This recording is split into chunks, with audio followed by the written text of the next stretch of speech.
আসসালামু আলাইকুম।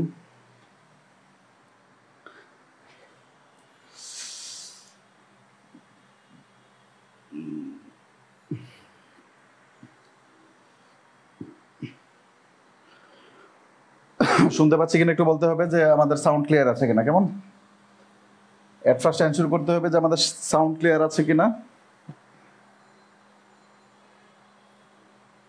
ওকে, sound clear আছে কিনা, আমরা শুনতে পাচ্ছি কিনা, এটা একটু ক্লিয়ার করতে চাই।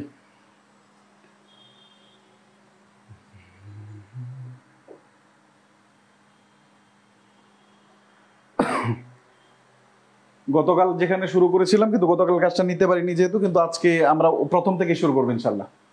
অনেক দিন মিস হয়ে গেছে, হ্যাঁ, অনেক মনে হচ্ছে ইরেগুলার মানে মানে অনেক কেমন কেমন জানি লাগছে। হ্যাঁ,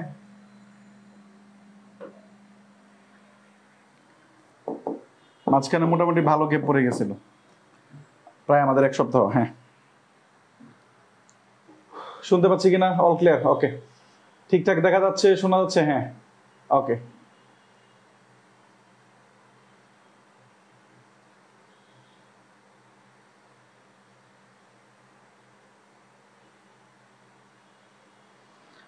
দ্রুত জয়েন হয়ে যাই। বোর্ড, সাউন্ড এবং এভরিথিং সবকিছু ঠিকঠাক থাকলে অল ক্লিয়ার একটু লিখে দিই। হ্যাঁ, একটু অল ক্লিয়ার লিখে দেয়। বোর্ড, সাউন্ড সবকিছু এভরিথিং ঠিক থাকলে আমরা একটু অল ক্লিয়ার লিখে দিই। ভালো আছি। তুলি কেমন আছো ভাই তুমি? এক সপ্তাহ মিস করছি, আমি মিস করেছি সিরিয়াসলি। ভালো আছে, অনেকদিন পর। হ্যাঁ, আপনাকে দেখলাম, আমিও তোমাদেরকে দেখে ভাই মোটামুটি পুলকিত। আজকে মনে হয় আমাদের মানে এই দিনটাতে তো ক্লাস থাকে না, কিন্তু গতকাল ক্লাসটা নিতে চেয়েও আমি নিতে পারিনি, কিন্তু আজকেও যদি ক্লাসটা নেয়নি তাহলে আমরা আরো এই সপ্তাহটা চলে যাবে। এই কারণে আজকে আজকে আজকে আমি ক্লাসটা নেওয়ার চেষ্টা করা। কেমন? আজকে ক্লাসটা নেওয়ার চেষ্টা করা, যেহেতু গতকালও নিতে পারি না। অল সব প্রত্যেকে অল ক্লিয়ার বলছে, আলহামদুলিল্লাহ। তুলি ভালো আছি। সাউন্ড অনেক কম আসছে, একজন বলছে সাউন্ড অনেক কম আসছে। সাউন্ড ঠিক আছে কিনা একটু বলেন তো শোনারা। এই সাউন্ড কি ঠিকঠাক আছে? হ্যাঁ, আমি সাউন্ড কি ঠিকঠাক আছে কিনা আমরা একটু বলে দিই। একজন বলছে সাউন্ড কম আসছে, কিন্তু আমার তো সাউন্ড বরাবরের মতোই থাকে। সাউন্ড আমি কমাইনি, সাউন্ড ইজ ওকে। এসসি লেখেন, এসসি। সাউন্ড ক্লিয়ার থাকলে এসসি লেখেন। ঠিক আছে, সাউন্ড ক্লিয়ার। নানামণি নানামত্রী ভাই আপনাদের। হ্যাঁ, শুনেন, আপনি আপনারা ঠিক যেমনটা আমাকে মিস করেন, আমি ঠিক তেমনটাই আপনাদের মিস করি। এই কারণে, কারণ আপনাদের সাথে আমার যতটুকু সময় যায়, বিলিভ করেন, আমি আমার বাড়ির খুব কাছাকাছি থেকে, আমার বাসা হচ্ছে ময়মনসিংহ এর ভালুকা। এখান থেকে হয়তোবা আমি যদি সাধারণত আমি রাত্রে জার্নি করি আর কি, একটা সময় করতাম, এখন কমাই দিছি, যে আমার রাতের বেলা গেলে 1 ঘন্টা সময় লাগে, কিন্তু ওইখানে বাড়িতে গেলে হয়তো আরো 3-4-5 দিন মানে থাকা ছাড়া আসতে দেয় না। ছোট বোন আছে, মানে আম্মা আছে, আব্বা আছে, ভাই আছে, ওরা। কিন্তু আমি মনে হয় বছরে 365 দিন, তো 365 দিনের ভিতরে 350 দিন হচ্ছে আপনাদের সাথে থাকে, এবং কোনো কোনো বছর আরো বেশি দিন। আমার বছরে আমার ফ্যামিলির মেম্বারদের সাথে আমার দেওয়া হয় সর্বোচ্চ 10 দিন অথবা 15 দিন। সুতরাং আমি আপনাদেরকে আমার ফ্যামিলির মতো ওন করি, এবং আমার স্টুডেন্ট যারা আছে, যেহেতু অ্যাজ এ মানে প্রফেশনাল মানে মাস্টার হিসাবে, মাস্টার বলতে কোচিং মাস্টার হিসাবে, তো সুতরাং আমার এখানে আপনাদের না মিস করে কোনো উপায় নেই, কিন্তু আমি আপনাদের মানে সত্যিকার অর্থেই মিস করি। কারণ আমার ঢাকায় যেহেতু আমার কোনো ফ্যামিলি থাকে না বা অন্য কেউ থাকে না, সুতরাং এখানে আপনাদেরকেও যদি না পাই, কথা বলার মানুষ না পাই, তখন হয়তো বা খুব বেশি শূন্যতা অনুভব করা হয়। আজকে আমরা ক্লাস শুরু করে দিব। খুবই সহজ একটা টপিক পড়ানোর চেষ্টা করবো ইনশাল্লাহ, যেহেতু আপনাদের 10টায় যারা প্রাইমারি পরীক্ষা, তাদের আজকে আমাদের ফাইনাল পরীক্ষা, অ্যাডমিশন, ফাইনাল মডেল টেস্ট আছে মনে হয়। আজকে আমরা এই জিনিসটা নিয়ে কথা বলব, কন্ডিশনাল সেন্টেন্স। আমি জাস্ট 10টা মিনিট আপনাদের সময় নেব, 10টা মিনিট। এই 10 মিনিটের ভিতরে আমি কন্ডিশনাল সেন্টেন্সটা ক্লিয়ার করে দেবো ইনশাল্লাহ। 10টা মিনিট সময় নেব, 10টা মিনিটে কন্ডিশনাল সেন্টেন্স ক্লিয়ার করে আমি আপনাদেরকে প্র্যাকটিস করাবো ইনশাল্লাহ। এতে এই টপিক থেকে বাংলাদেশের চাকরি পরীক্ষায়, যে কোনো প্রতিযোগিতামূলক পরীক্ষায় আপনি এটা কভার করতে পারবেন। এখান থেকে প্রশ্ন আসলে ইনশাল্লাহ আপনি আনসার করতে পারবেন। তাহলে প্রথমত আমরা গতকাল যেখান থেকে শুরু করছিলাম, আমরা এখান থেকে একটু লিখে নেই, conditional sentence, affirmative and negative agreement. হ্যাঁ, এখান থেকে প্রথমে আমরা লিখব এই চ্যাপ্টার থেকে বা এই লেকচার শিট থেকে প্রতিযোগিতামূলক পরীক্ষায় যেমন প্রশ্ন হয়ে থাকে। প্রথমে আমরা লিখব এই লাইনটা, আপনারা লিখবেন, এই লেকচার শিট থেকে প্রতিযোগিতামূলক পরীক্ষায় যেমন প্রশ্ন হয়ে থাকে। প্রতিযোগিতামূলক পরীক্ষা বলতে varsity admission test, medical admission test, BCS prelim সহ ব্যাংকের প্রিলি, প্রাইমারি, যে কোনো জায়গায় পরীক্ষা, যে কোনো জায়গায়, মানে আপনার যেখানে খুশি মন চায় পরীক্ষা দেন। আইএলটিএস এর গ্রামার প্রত্যেকটা সেক্টরে কাজে লাগবে। প্রথম কথা হচ্ছে আমরা প্রথম 1 নাম্বার পয়েন্ট লিখবো। তার পয়েন্টটা কি? এই চ্যাপ্টার থেকে চাকরি মানে প্রতিযোগিতামূলক পরীক্ষায় যেমন প্রশ্ন হয়ে থাকে। প্রথম, কন্ডিশনাল সেন্টেন্স, কন্ডিশনাল সেন্টেন্স থেকে বিসিএস প্রিলিতে মাঝে মাঝে প্রশ্ন হয়, মাঝে মাঝে প্রশ্ন হয়, তবে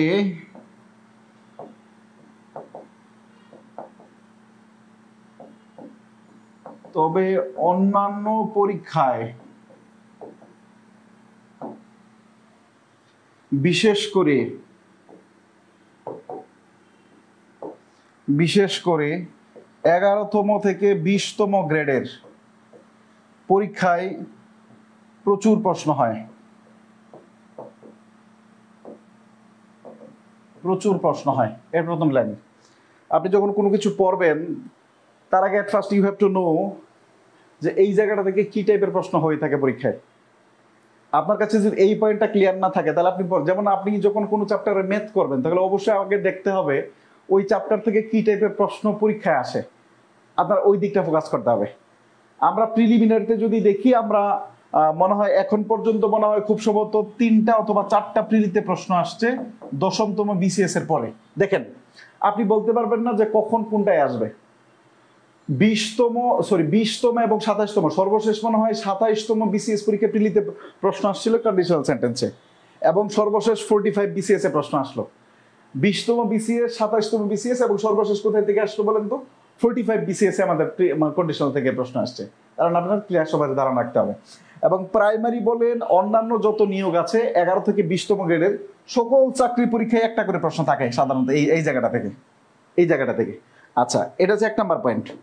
2 নাম্বার পয়েন্ট লিখবো। 1 নাম্বার পয়েন্ট আমি আশা করি লেখা হয়েছে। 1 নাম্বার পয়েন্ট আমি আশা করি লেখা হয়েছে।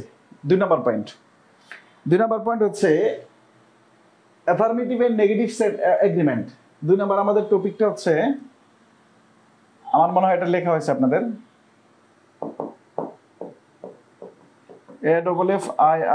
AFFIRMATIV, অ্যাফার্মেটিভ এন্ড নেগেটিভ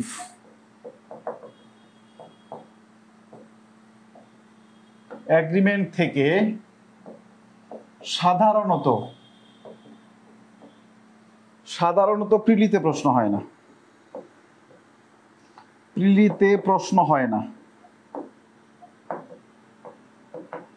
না, তবে 11তম থেকে 20তম গ্রেডের চাকরি পরীক্ষায় প্রশ্ন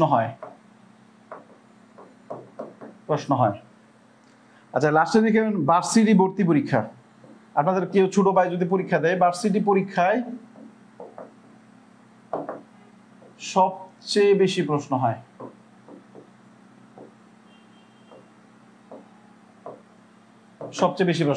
এই জায়গাটা ক্লিয়ার করেন। অ্যাফার্মেটিভ এন্ড নেগেটিভ এগ্রিমেন্ট প্রিলিতে সাধারণত প্রশ্ন হয় না, কিন্তু আপনি যখন লিখতে যাবেন, রিটেন দিতে যাবেন বা ফ্রি হ্যান্ড রাইটিং করতে যাবেন, তখন আপনার এটা ছাড়া কোনো গতিই নেই। তো সুতরাং টপিক কোনো কিছু বাদ দেওয়া যাবে না। আপনাদের এই ব্যাচে এবং প্রত্যেকটা ব্যাচেই একদম প্রত্যেকটা গ্রামারের টপিক আলোচনা করা হয়, যেগুলো আলোচনা না করলেই নয়। তাহলে অ্যাফার্মেটিভ এন্ড নেগেটিভ এগ্রিমেন্ট থেকে আমাদের প্রিলিতে তেমন প্রশ্ন হয় না, তবে 11তম থেকে 20তম গ্রেডের চাকরি পরীক্ষা প্রশ্ন হয়, এবং সব থেকে বেশি প্রশ্ন হয় হচ্ছে আমাদের ভার্সিটি ভর্তি অ্যাডমিশন টেস্টে। এবং ভার্সিটি অ্যাডমিশন টেস্টে সব থেকে বেশি প্রশ্ন হয় চট্টগ্রাম, রাজশাহী এবং গ্রাম অঞ্চলের যে ভার্সিটি এখান থেকে। এবং ঢাকা বিশ্ববিদ্যালয়ের বি মানে মানবিক ডিপার্টমেন্টে এই জায়গাটা থেকে বেশি প্রশ্ন হয়। যেহেতু আমি একটা সময় অ্যাডমিশন টেস্ট পড়াইতাম, তখন ওইটা সম্পর্কে আমার ভালো ধারণা আছে আলহামদুলিল্লাহ। তাহলে আমরা এই চ্যাপ্টারের এই মূলে আমরা দুইটা জিনিস পাইলাম, একটা হচ্ছে কন্ডিশনাল সেন্টেন্স, আর একটা শোনা কি বলেন তো, অ্যাফার্মেটিভ এন্ড নেগেটিভ এগ্রিমেন্ট। আমরা একটা জিনিস নিয়ে কথা বলবো, কন্ডিশনাল সেন্টেন্স। খাতায় লেখেন কন্ডিশনাল সেন্টেন্স, খাতায় লিখবেন কন্ডিশনাল সেন্টেন্স। খাতায় লিখে কন্ডিশনাল সেন্টেন্সে আমরা শুধুমাত্র 3টা পয়েন্ট লিখবো, 3টা অথবা 4টা পয়েন্ট লিখবো। 1 নাম্বার লেখেন, ইফ অথবা আনলেস যুক্ত ক্লজ কে কন্ডিশনাল বলা হয়, কন্ডিশনাল বলে। ইফ অবলিক আনলেস যুক্ত ক্লজকে, ক্লজকে না তো সেন্টেন্সকে, সেন্টেন্সকে কন্ডিশনাল সেন্টেন্স বলা হয়। 1 নাম্বার পয়েন্ট। 2 নাম্বার, এতে 2টি অংশ থাকে, এতে 2টি অংশ থাকে, অংশ থাকে। এটা দিয়ে লিখবেন এ নাম্বার মেইন ক্লজ, আর বি নাম্বার দিয়ে লিখবেন independent clause, sorry dependent clause.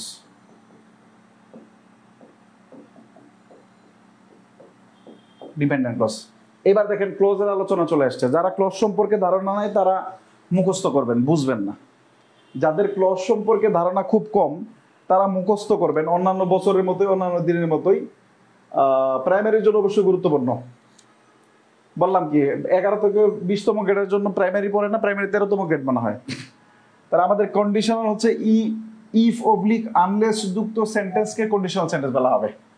তার মানে কন্ডিশনাল রুলটা ফলাবো কোথায়? যখন আমরা দেখবো ইফ যুক্ত কোনো সেন্টেন্স আছে অথবা আনলেস যুক্ত কোনো সেন্টেন্স আছে। আরো কিছু আছে, এটা আমরা পরে আলোচনা করবো সময় পেলে ইনশাল্লাহ, যদি প্রয়োজন হয়। এতে কয়টা অংশ থাকে? 2টা অংশ থাকে। কয়টা অংশ থাকে? 2টা অংশ থাকে। একটা হচ্ছে মেইন ক্লজ। মেইন ক্লজ মানে subject plus verb plus object. Main clause মানে কি? Subject plus verb plus object. আর ডিপেন্ডেন্ট ক্লজ মানে কি বলেন তো? CM plus subject plus verb plus object. CM মানে কি? Clause marker. এটা ক্লোজের অধ্যায়ে বিস্তারিত আমি আলোচনা করেছি, ক্লোজের অধ্যায়ে বিস্তারিত আমি আলোচনা করেছি। এটা ক্লিয়ার? আচ্ছা, এখন এই যে মেইন ক্লোজ এবং ডিপেন্ডেন্ট ক্লজ এগুলো লেখার দরকার, আমি একটু আলোচনা করে দিই। এই 2টা ক্লজে 2 ধরনের কথা বলা থাকে। কন্ডিশন মানেই তো হচ্ছে শর্ত। যেমন তুমি যদি আমাকে ভালোবাসা দাও তাহলে আমি তোমাকে বাদাম খাওয়াবো। তাহলে আমি তোমাকে বাদাম খাওয়াবো, এটা ডিপেন্ড করছে কার উপরে? তোমার ভালোবাসা দেওয়ার উপরে। তো এইখানে হচ্ছে আমাদের একটা হচ্ছে কন্ডিশন আর একটা হচ্ছে কন্ডিশনের ফলাফল। কন্ডিশন কি? যদি তুমি বাদাম খাওয়াও, তো বাদাম খাওয়াটা হচ্ছে কন্ডিশন। এই যে যদি তুমি বাদাম খাওয়াও, এই কন্ডিশনটা হচ্ছে সবসময় কি বলেন তো? Dependent clause. আর এই কন্ডিশনের ফলে যে ফলাফলটা হয়, এই ফলাফলটা সবসময় মেইন ক্লজ হয়। এটা খুব বেশি না জানলেও চলবে। আচ্ছা, এতটুকু লেখা হয়েছে কিনা বলেন? Unless oblique if oblique unless যুক্ত সেন্টেন্সকে কন্ডিশনাল সেন্টেন্স বলা হয়।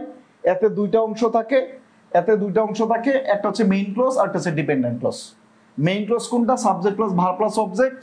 আর ডিপেন্ডেন্ট ক্লজ কোনটা? CM plus subject plus verb plus object. এতটুকু লেখা হইলে আমরা আমি আশা করি লেখা হয়েছে।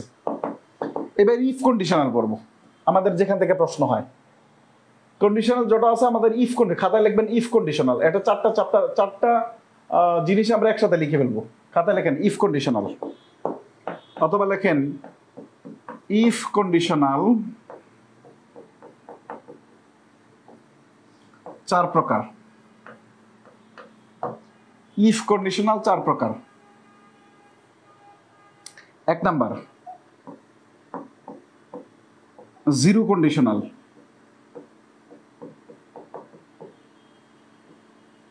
সমান সমান দিয়ে লিখবেন PRESENT present, sorry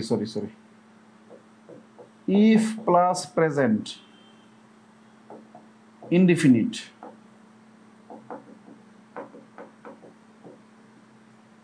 plus present indefinite.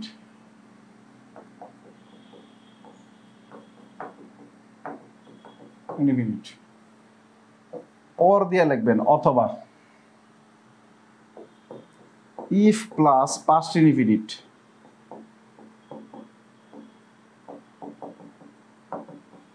Indefinite plus past indefinite. খুবই সহজ। তার মানে বলছে কি ইফ যুক্ত দুইটা ক্লজ থাকবে, এই দুইটা ক্লজের দুই পাশে হয় প্রেজেন্ট ইনডিফিনিট থাকবে নাহলে পাস্ট ইনডিফিনিট থাকবে। মজার ঘটনা হচ্ছে এক পাশে প্রেজেন্ট ইনডিফিনিট টেন্স থাকলে পরের পাশে পাস্ট ইনডিফিনিট থাকা যাবে না। যদি এক পাশে প্রেজেন্ট ইনডিফিনিট টেন্স থাকে তাহলে পরের পাশে প্রেজেন্ট ইনডিফিনিট টেন্স থাকতে হবে, আর যদি এক পাশে পাস্ট ইনডিফিনিট টেন্স থাকে তাহলে অপর পাশে পাস্ট ইনডিফিনিট টেন্স থাকতে হবে। যদি অপর পাশে পাস্ট ইনডিফিনিট টেন্স থাকে তাহলে অবশ্যই প্রথম পাশে পাস্ট ইনডিফিনিট টেন্স থাকতে হবে। যদি অপর পাশে প্রেজেন্ট ইনডিফিনিট টেন্স থাকে তাহলে অবশ্যই প্রথম দিকে প্রেজেন্ট ইনডিফিনিট টেন্স থাকতে হবে। তার মানে এখানে টেন্স দুইটা প্যারালাল, প্রেজেন্ট ইনডিফিনিট টেন্স হলে পরেরটাও প্রেজেন্ট ইনডিফিনিট টেন্স, আগেরটা পাস্ট ইনডিফিনিট টেন্স হলে পরেরটাও পাস্ট ইনডিফিনিট টেন্স। এবং এই জিরো কন্ডিশনাল গুলো সাধারণত ব্র্যাকেটে কোন কোন সেন্টেন্সগুলো জিরো কন্ডিশনাল হয়? সাধারণত সত্য ঘটনা। দেখেন সাধারণত সত্য ঘটনা প্লাস সচরাচর ঘটনা, সচরাচর বানান হয়েছে কিনা আমি জানি না, সচরাচর ঘটনা, সত্য ঘটনা প্লাস সচরাচর ঘটনা, সত্য ঘটনা প্লাস সচরাচর। এটা বুঝছেন কি এটা বোঝার জন্য আমরা একটা এক্সাম্পল লিখবো। এটা বুঝছেন কি না এটা বোঝার জন্য আমরা একটা এক্সাম্পল লিখবো। ইফ উই হিট ওয়াটার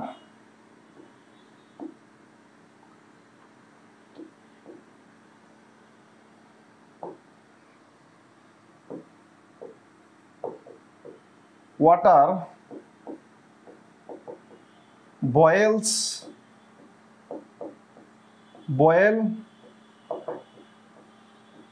সঠিক অ্যান্সার করবেন। প্রথমটা বুঝে থাকলে সঠিক অ্যান্সার করবেন।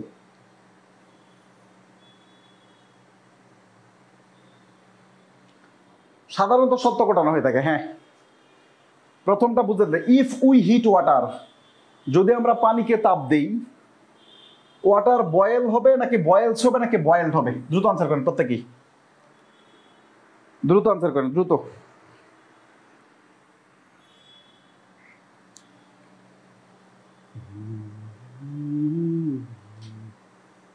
কত জনে লরে নায়ন না বরানে,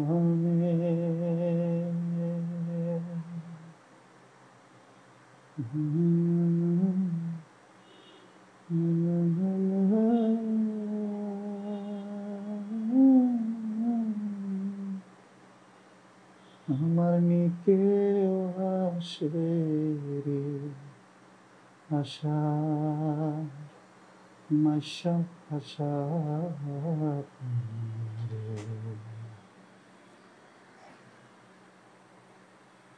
ওকে, প্রত্যেকেই বুঝছেন, সুতরাং এটা আমার কোনো কিছু না। হ্যাঁ, তবে একটা ভুল আছে এখানে।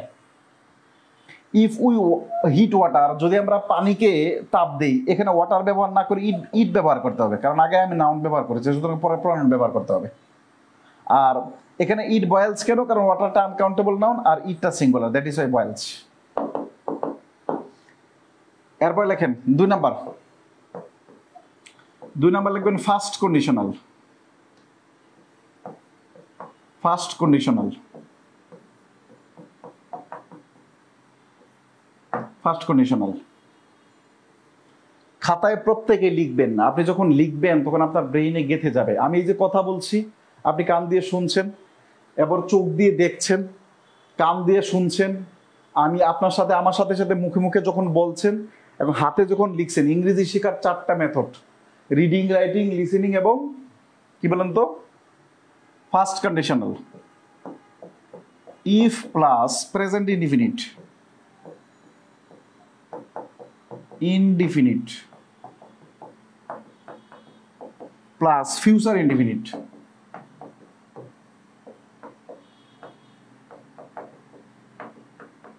Future indefinite. এই ইফ শব্দটা কখনো কখনো মাঝখানে থাকতে পারে, অথবা এভাবে থাকতে পারে, ফিউচার ইনডিফিনিট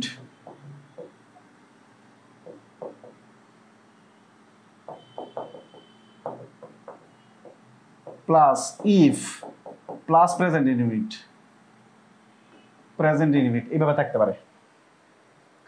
ফিউচার ইনডিফিনিট দেখেন ইফ প্লাস প্রেজেন্ট ইনডিফিনিট যদি থাকে তারপর একটা কমা থাকবে, আর যখন ইফ কথাটা ইফ ক্লোজ মার্কারটা যখন মাঝখানে থাকবে তখন আর কমা থাকবে না, কারণ দুইটা ক্লোজ মার্কার যুক্ত করে ফেলছে, মাঝখানে বসে নতুন করে কমা ব্যবহার করা যাবে না। তার মানে ফিউচার ইনডিফিনিট টেন্স, তার মানে ইফের একটা অংশ যদি প্রেজেন্ট ইনডিফিনিট টেন্স, পরেরটাও প্রেজেন্ট ইনডিফিনিট টেন্স, এটা তখন হবে, এটা একটু খেয়াল রাখতে হবে, এটা একটু খেয়াল রাখতে হবে। কখন হবে জিরো কন্ডিশনাল? যখন ঘটনাটা সত্য হবে, এবং ঘটনাটা সাধারণত চিরন্তন সত্য, অভ্যাসগত সত্য, বৈজ্ঞানিক সত্য এই টাইপের হয়ে থাকে। সেকেন্ড ওয়ান হচ্ছে যে ফার্স্ট কন্ডিশনের বেলা আমার ইফ প্লাস প্রেজেন্ট ইনডিফিনিট যদি থাকে পরেরটা ফিউচার ইনডিফিনিট টেন্স হবে, আর যদি প্রথমেই ফিউচার ইনডিফিনিট টেন্স থাকে তাহলে পরেরটা প্রেজেন্ট ইনডিফিনিট টেন্স হবে। তো মাঝখানে ই চলে আসবে, কি চলে আসবে বলুন তো? ইফ চলে আসবে। এটা হচ্ছে আমার সেকেন্ড কন্ডিশনাল। আচ্ছা সরি, আমাদের ফার্স্ট কন্ডিশনাল 2 নাম্বার। 3 নাম্বার আমরা লিখবো। 3 নাম্বার দ্রুত লিখেন, আমি মুছে দিলাম, দ্রুত লিখেন। 3 নাম্বার, 3 নাম্বার হচ্ছে second conditional. Conditional, second conditional.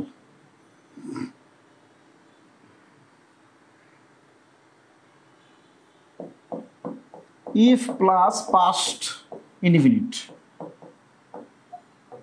খাতায় লিখেন সবাই, plus if plus past indefinite plus subject plus should, could, might, oblique would plus বি1 প্লাস অবজেক্ট। বি1 বলতে অবশ্যই base form, B A S E base form. আমরা রাইট ফর্ম সব ভার্বে পড়াবো, হ্যাঁ সরি মডেল অক্সিলারি ভার্বে পড়াবো। তো সকল মডেল অক্সিলারি ভার্বের পরে ভার্বের বেস ফর্ম বসে। এটা হচ্ছে আমাদের সেকেন্ড কন্ডিশনাল।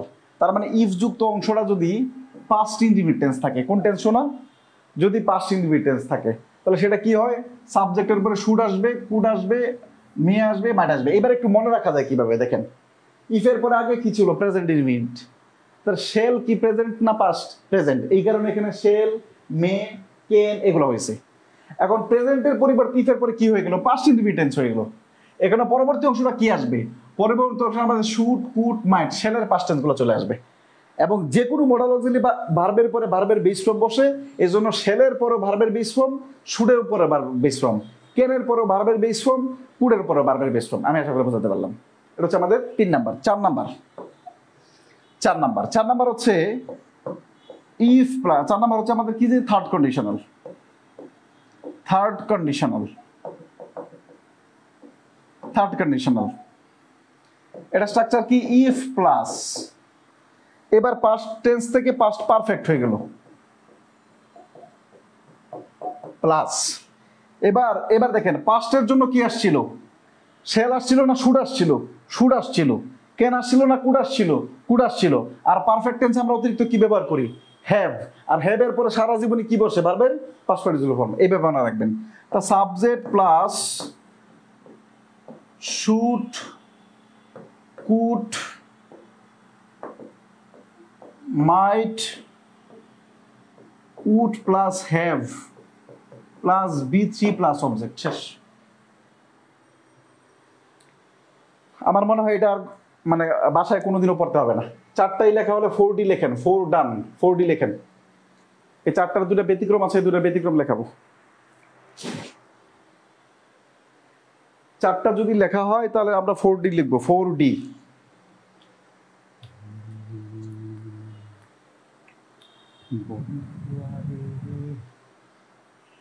করো তোমার মনে যা,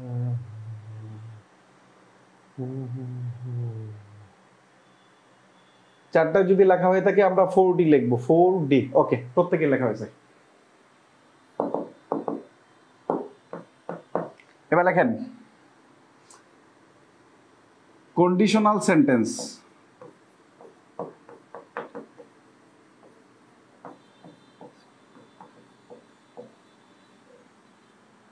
হেড অবলিক ওয়ার দ্বারাও শুরু হতে পারে।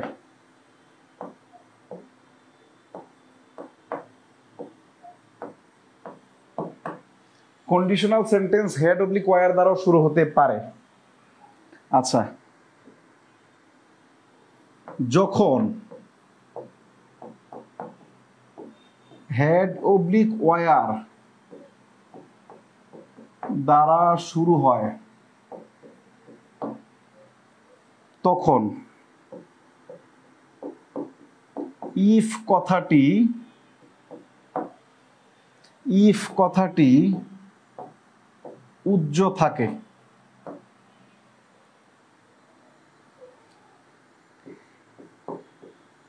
হেড দিয়ে শুরু হলে, হেড দিয়ে কন্ডিশনাল হলে, কোন DITIONAL কন্ডিশনাল হলে,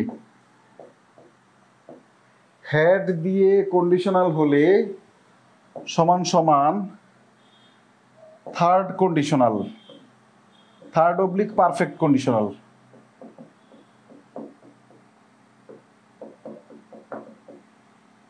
পারফেক্ট কন্ডিশনাল। আচ্ছা, এরপরে ওয়ার দিয়ে কন্ডিশনাল হলে সমান সমান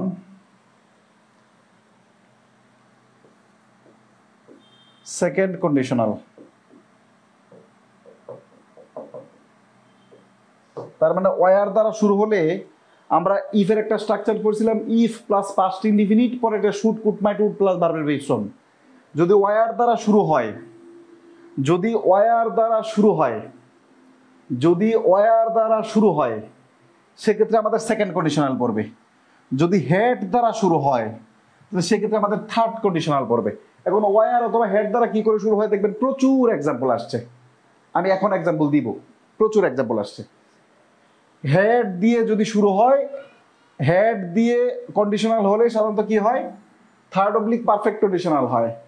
ওয়ার দিয়ে কন্ডিশনাল শুরু হলে সাধারণত সেকেন্ড কন্ডিশনাল হয় থাকে। বুঝতে পারলাম? ওকে, এটা লেখার পরে একটা নোট লিখবেন, নোট লিখবেন, নোট, এটা হচ্ছে নোট 1 হবে, নোট 1। ওয়ার দ্বারা শুরু হলে সেকেন্ড কন্ডিশনাল অপশনে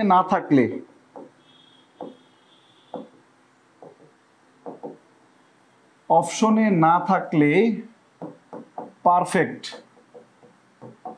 কন্ডিশনাল উত্তর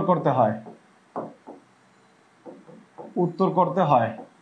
এটা বিভ্রান্তিকর প্রশ্ন থাকে কিন্তু এটা ম্যাক্সিমাম মানে কয়েকটা, মানে আমি পরীক্ষায় দেখলাম যে এরকম কিছু জামালাপূর্ণ প্রশ্ন করছে। Note 2, conditional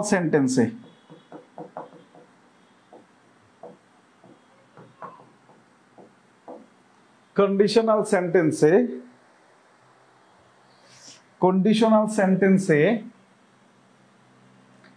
be verb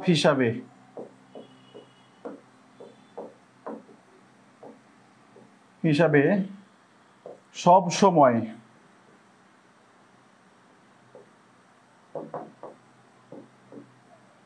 war বসে। FD লিখবেন, সবকিছু লেখা হলে FD লিখবেন। তারপরে প্রশ্ন যখন আমরা আলোচনা করব তখন আপনি আরো বুঝতে পারবেন ক্লিয়ার। সবকিছু লেখা হলে FD লিখবেন, মানে যা লিখাইছি আমি সবকিছু লিখছেন। আমি ওয়েট করছি আপনার, আস্তে আস্তে লিখেন।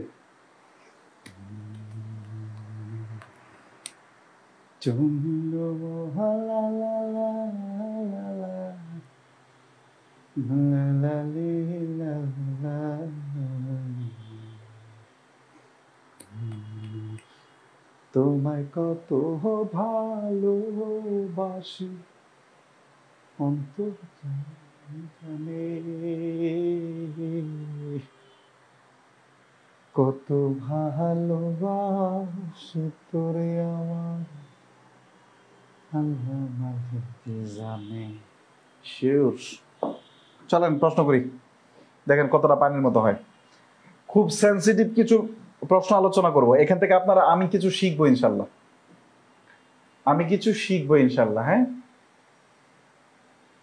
দেখেন 1 নাম্বার কোশ্চেন, খুব মনোযোগ দিয়ে দেখেন। কোশ্চেন ধরবেন, যে কোনো টপিক থেকে কোশ্চেন ধরতে হবে। কোশ্চেন না ধরতে পারলে সারা জীবন ইংরেজি পড়ে কোনো লাভ নেই, আপনার কোশ্চেন ধরতে হবে। If you stay long time in the sun, long টাইমটা দেয় না আর কি। If you stay too long in the sun, যদি তুমি সূর্যের আলোয় অনেকক্ষণ ধরে থাকো, ইউর স্কিন ড্যাশ। এবার একটু চিন্তা করেন, সূর্যের মাঝে থাকলে আমার মতো কালো হইবে মানুষ, এটি স্বাভাবিক। স্কিন ড্যামেজ হইবে, কি স্কিন পুড়ে যাবে, স্বাভাবিক না। এটা কি সত্য ঘটনা মিথ্যা ঘটনা? সাধারণত সত্য ঘটনা। দ্যাট ইজ আমাদের কোন কন্ডিশনাল? Zero conditional. প্রশ্ন হচ্ছে যে ইফ ইউ স্টে শব্দটা কোন টেন্সে আছে? প্রেজেন্ট টেন্সে আছে। স্টে শব্দটা কোন টেন্সে আছে? প্রেজেন্ট টেন্সে আছে। তাহলে পরবর্তী অংশটা কোন টেন্স আসবে? প্রেজেন্ট টেন্স আসবে। এখন ইউর স্কিন, অবশ্যই আমাদের ইউর স্কিন, অবশ্যই স্কিন তো আর প্লুরাল নয়। স্কিন কি প্লুরাল না singular? Singular. That is why আমাদের এই বার্ন আসবে না, কারণ subject third person singular number হলে আমাদের ভার্বের সাথে আসবে যুক্ত হয়। এখানে এটা হয়নি, এটা পাস্ট টেন্স আছে। এটা পাস্ট টেন্সও সঠিক হয়নি, সঠিক আনসার ডি নাম্বার। এটা যদি বুঝে থাকেন তাহলে আমাদের এটা একটু করবেন। কত নাম্বারটা?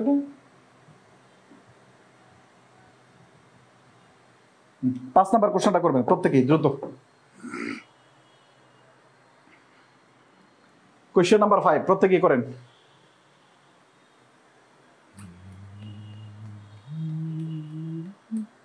এবং এই কোশ্চেনগুলো যখন আনসার করতে হবে তখন অন্যান্য গ্রামাটিক্যাল এই জিনিসগুলো খেয়াল রাখতে হবে যে কোথাকায় কোন ঝামেলা হয়, অন্যান্য গ্রামাটিক্যাল নিয়ম ঠিকঠাক আছে কিনা।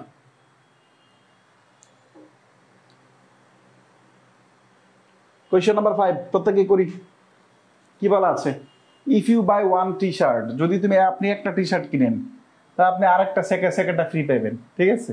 তাহলে সচরাচর দেখেন শার্ট কিনা সচরাচর ঘটনা।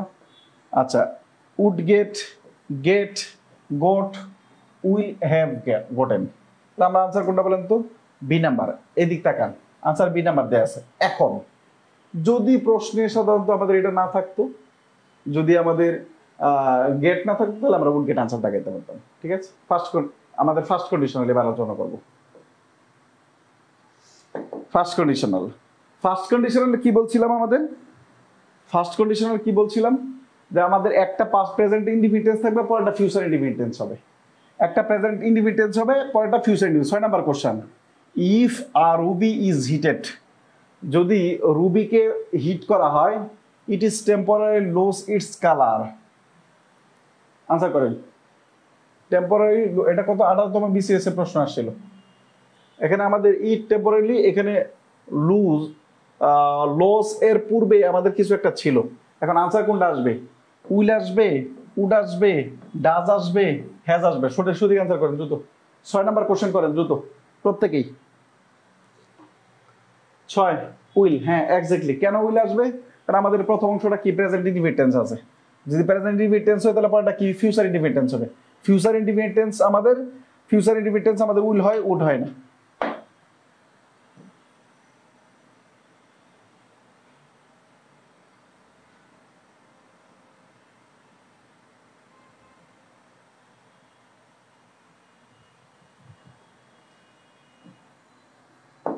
চোদ্দ নম্বর কোশ্চেনটা, if the parliamentary body dash the bill will be placed in the parliament. প্রত্যেকে আনসার করেন। 14 নম্বর কোশ্চেন। এবং অ্যাক্টিভ প্যাসিভ এই সেন্সটাকে কাজে লাগাতে হবে। অনেক সময় প্যাসিভ ভয়েস দেওয়া থাকবে, আপনার কাছে মনে হবে এটা পাস্ট টেন্স আছে, কিন্তু আপনার না, দেখতে হবে অ্যাক্টিভ না প্যাসিভ। কোয়েশ্চেন নাম্বার কত? এবার হচ্ছে 14 number. 14 number, if the parliamentary body, যদি সংসদ সদস্যরা ড্যাশ এটা অ্যাপ্রুভ করে, the bill will be placed in the parliament. এখন বিল তো নিজে নিজে পার্লামেন্টে প্লেসড হয় না, কেউ না কেউ করে। দ্যাট ইজ ওয়াই এই প্লেস করার কাজ, উপস্থাপন করার কাজটাতে যেহেতু বিল নিজে নিজে করতে পারে না, দ্যাট ইজ ওয়াই এখানে প্যাসিভ ভয়েস আসছে। এখানে পাস্ট ইডি দেখে কোনো ভয় পাওয়ার কোনো অপশন নেই। সঠিক আনসার কোনটা? Approves, exactly approves. কেন আসবে? The parliamentary body singular, that is answer হচ্ছে সি নাম্বার। গুড, পারবেন। লাস্ট কোশ্চেন, এটা যদি পেরে যান তাহলে আর এখান থেকে কোশ্চেন করাবো না। এরপর আমরা সেকেন্ড কোশ্চেন যাব। If forest are destroyed, wild animals ditch their natural inhabitation. Answer করেন দ্রুত। 16, এই নাম্বার লিখে আনসার করিয়েন। 16, 14 যে নাম্বার বলছে নাম্বার লিখে আনসার করেন, তাহলে বুঝতে পারবো না আমি।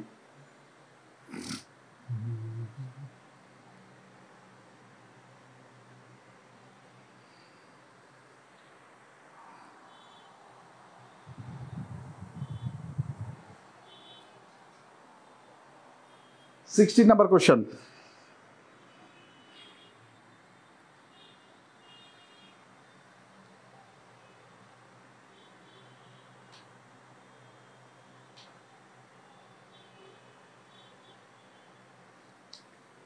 চলেন দেখেন, এখানে আপাতত আমাদের মনে হচ্ছে ই ফরেস্ট আর ডেস্ট্রয়েড, মনে হচ্ছে কি প্যাসিভ ভয়েস না? মানে মনে হচ্ছে পাস্ট টেন্স। বিষয়টা এরকম না, এই যে প্রেজেন্ট টেন্স আর ডেস্ট্রয়েড, প্রেজেন্ট টেন্সের প্যাসিভ ভয়েস। এখন প্রেজেন্ট ইনডিফিনিট টেন্স থাকলে পরে একটা ফিউচার ইনডিফিনিট টেন্স হবে। তার আনসার কোনটা বলেন তো? C number. ওকে, এইবার দেখি আপনাদের না দেখা করতে পারেন কিনা, দেখি আপনারা কতদূর পারেন। মানে নিয়ম বলবো না, দেখি এটা করেন। হ্যাঁ, এটা করেন তো দেখি। 37 number question. Question number 37। Question number 37, if teaching dash more, fewer teacher of students would leave the profession. Answer করেন, নাম্বার সহ আনসার করবেন।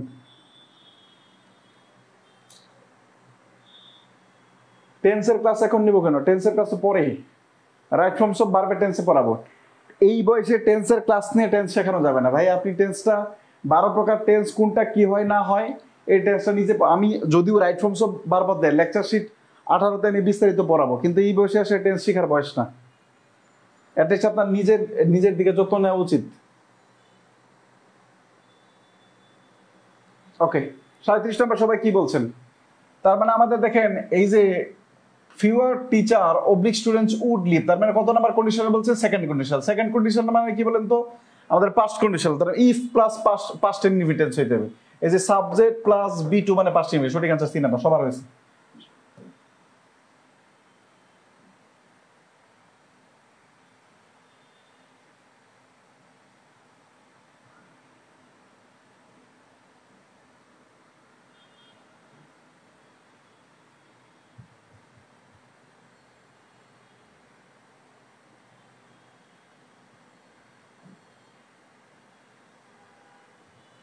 সাতাশতম বিসিএস প্রশ্ন আসছে, এটা করেন। What would have happened if, যদি। দ্রুত আনসার করেন। 27 নাম্বার কোয়েশ্চেন নাম্বার 27। 27 না তো, এটা কত নাম্বার? 63। কি বলতেছি? 63 নাম্বার কোয়েশ্চেন।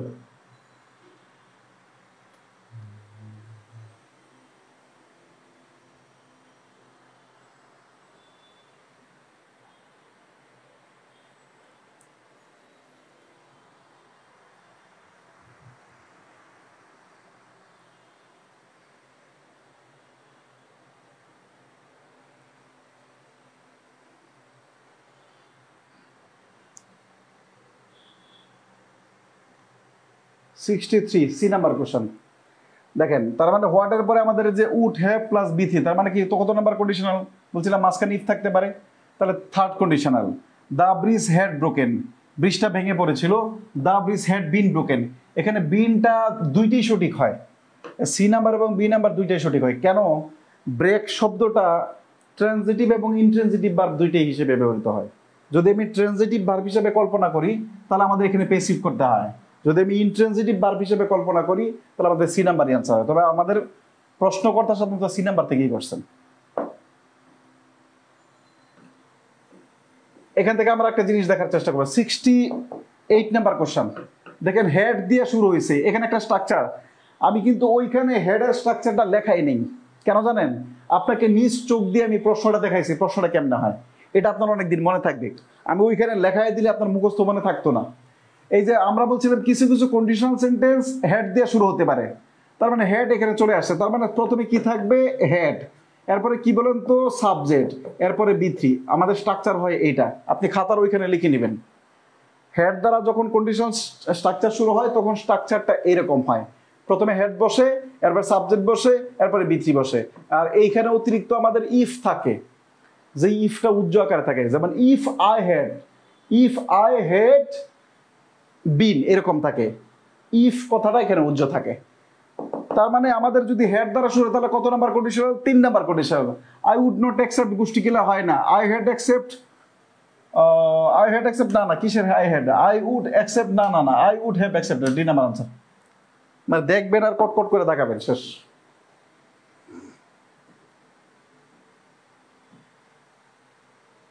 এত প্রশ্ন দেওয়া, আপনি যদি খালি প্র্যাকটিস করেন তাহলে এনাফ। দেখেন এক্সেপশন বলছিলাম, খুব মনোযোগ দিয়ে দেখেন। ইফ আই ড্যাশ ইউ, তা আই এর পরে জীবন কন্ডিশনাল সেন্টেন্সে কি বলছিলাম? বি ভার্ব হিসাবে অবশ্যই ওয়ার বসবে, ওয়াজ বসবে না, এম বসবে না। সঠিক আনসার কোনটা বলেন তো? ওয়ার। তাহলে এটা সঠিক আনসার হলো। এখন প্রশ্ন পরবর্তী অংশ দেখেন, I would not have done, তার মানে কত নাম্বার কন্ডিশনে পড়ে গেল? 3 নাম্বার কন্ডিশনাল, থার্ড কন্ডিশনাল। তার মানে আমরা কি শিখলাম বলেন তো? যদি মানে আমাদের যদি কি দিয়ে শুরু হয়, যদি ওয়ার থাকে, যদি মানে পাস্ট কন্ডিশনাল হয়, ওয়ার থাকলেই কি পাস্ট কন্ডিশনাল হয়। যদি ওয়ার দিয়ে শুরু হয় অথবা যদি পাস্ট কন্ডিশনাল থাকে, সেক্ষেত্রে পরে যদি উড কুড মাইট হ্যাভ এরপরে ভার্বের বিশ্রম না থাকে, তখন এই স্ট্রাকচার লেখা যায়। তখন কি এই স্ট্রাকচার লেখা যায়। সেকেন্ড আরেকটা example, if I dash a bird, তার মানে ইফ আই ওয়ার অবশ্যই হবে। এইখানে দেখেন আই উড হ্যাভ ফ্লোন, তার মানে আমাদের কত নাম্বার কন্ডিশনে পড়ে গেল? থার্ড কন্ডিশনাল পড়ে গেল।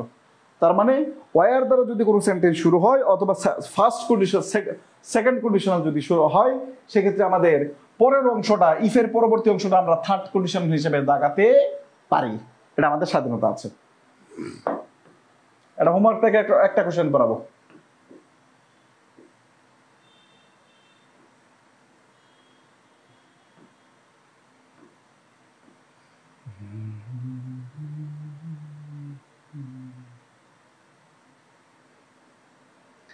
চৌরানব্বই নাম্বার কোশ্চেন করেন। 94 নাম্বার কোশ্চেন করেন। এখানে ইফ নাই, তারপরে করেন। অনেক সময় ইফ নাও থাকতে পারে, তারপরে করেন।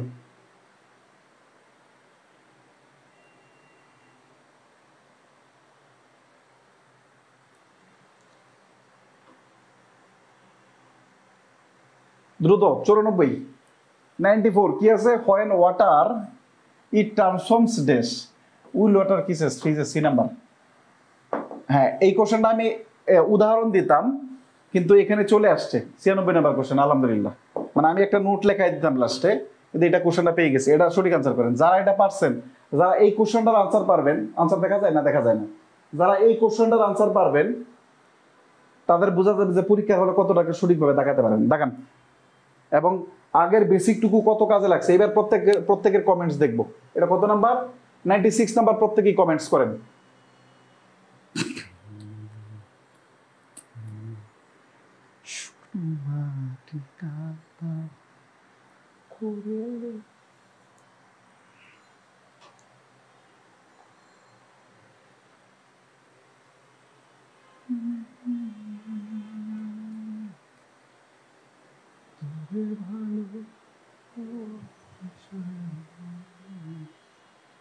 জীবন হইল মাটি, আমার জীবন হইল। 96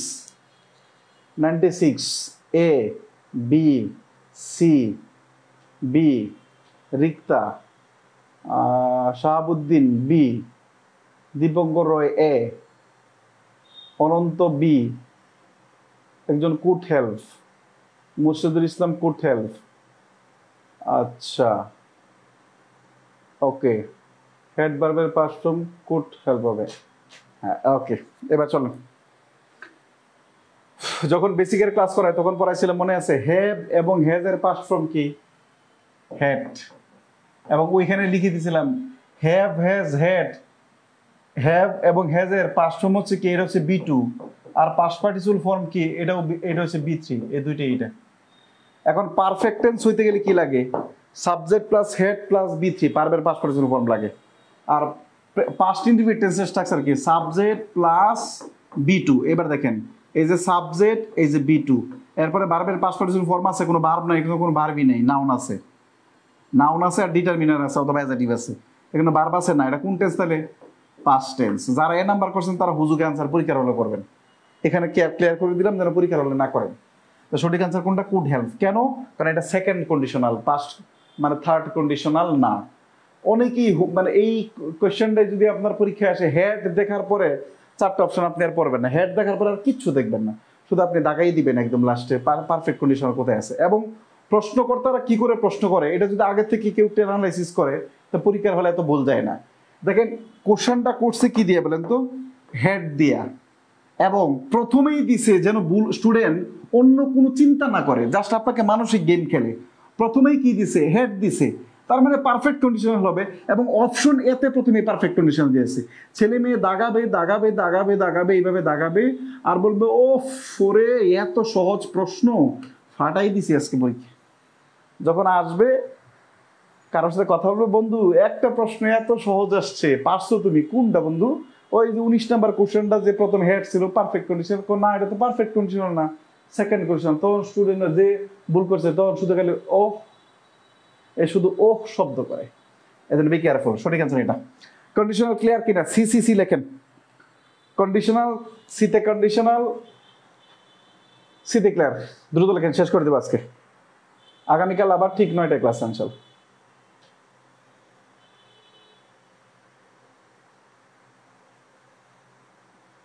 যত প্রশ্ন আছে সবগুলো প্রশ্ন সলভ করবেন, বাসা বাসায় দেখে সবগুলো প্রশ্ন প্র্যাকটিস করবেন।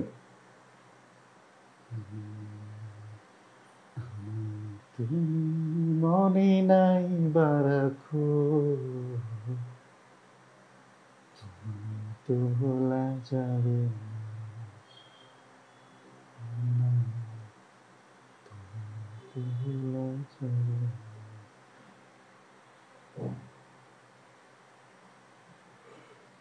প্রত্যেকে কেউ এমন আছেন যে বুঝতে পারেননি, ওহ ক্লাস মিস করলাম। 63 নাম্বার কোশ্চেনটা, 63 নাম্বার ব্রেক শব্দটা ইন্ট্রানজিটিভ ভার্ব এবং ট্রানজিটিভ ভার্ব দুইটাই হয়। তো ইন্ট্রানজিটিভ ভার্বের প্যাসিভ ভয়েস হয় না, that is Y C number answer. Transitive ভার্বের প্যাসিভ ভয়েস হয়, এই জন্য আমাদের ডি নাম্বার আনসার হতে পারে। তবে প্রশ্নটা হাই স্কুল গ্রামার রিনেন মার্টিন এখান থেকে ডিরেক্টলি কপি করছে, বুঝতে পারলাম। এখান থেকে ডিরেক্টলি বেশি বুঝেননি, তাহলে হয় আপনি আমারে মুড়ি খাওয়ান, না হচ্ছে মানে কি বলবো, মানে বেশি কেন বুঝেননি। এই একজন যে কমেন্টস করছেন বেশি বুঝেননি, মানে উনি বলেন তো যে কি বুঝেননি, আমাকে কমেন্টস করেন, আমি আপনার কমেন্টস এর অপেক্ষায় আছি।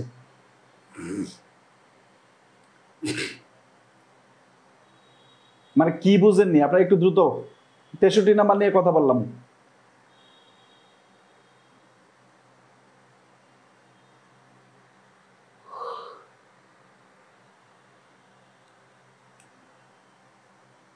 এই আপনার কমেন্টের অপেক্ষায় আছি, আপনি কি বুঝেন সেটা একটু বলেন তো আমাকে, যে ভাই আমি এটা বুঝিনি।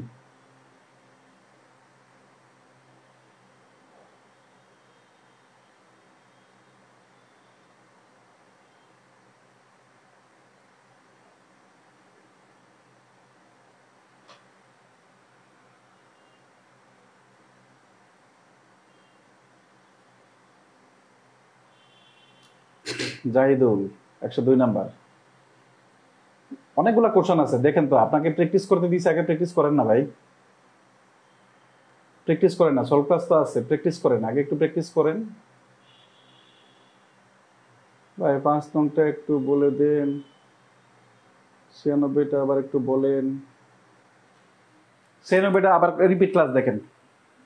96টা এই সিম্পল জিনিস না বুঝলে আবার রিপিট ক্লাস দেখেন, তাহলে আপনার মাথায় আমার মতো, আমি যেমন কম বুঝি আপনি এমন কম বুঝেন। এখানে বলছে সাবজেক্ট, আমাদের ইফ যুক্ত সেন্টেন্সটা কি, আমাদের পাস্ট টেন্স থাকলে, পাস্ট টেন্স থাকলে পরে কি হয়, সেকেন্ড কন্ডিশনাল হয়, এটাই হয়েছে।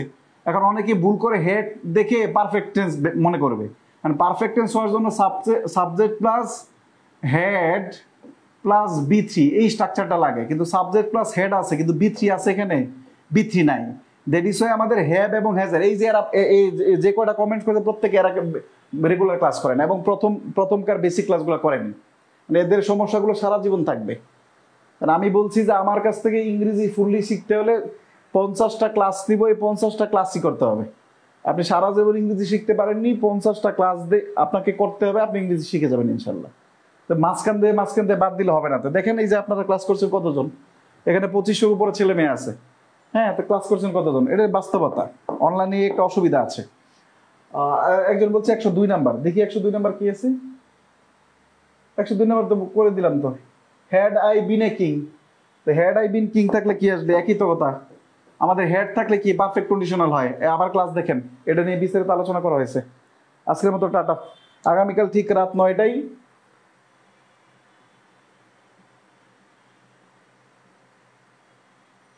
হ্যাঁ, আগামীকাল রাত 9টা আমাদের অ্যাফার্মেটিভ নেগেটিভ এগ্রিমেন্ট। আল্লাহ হাফেজ।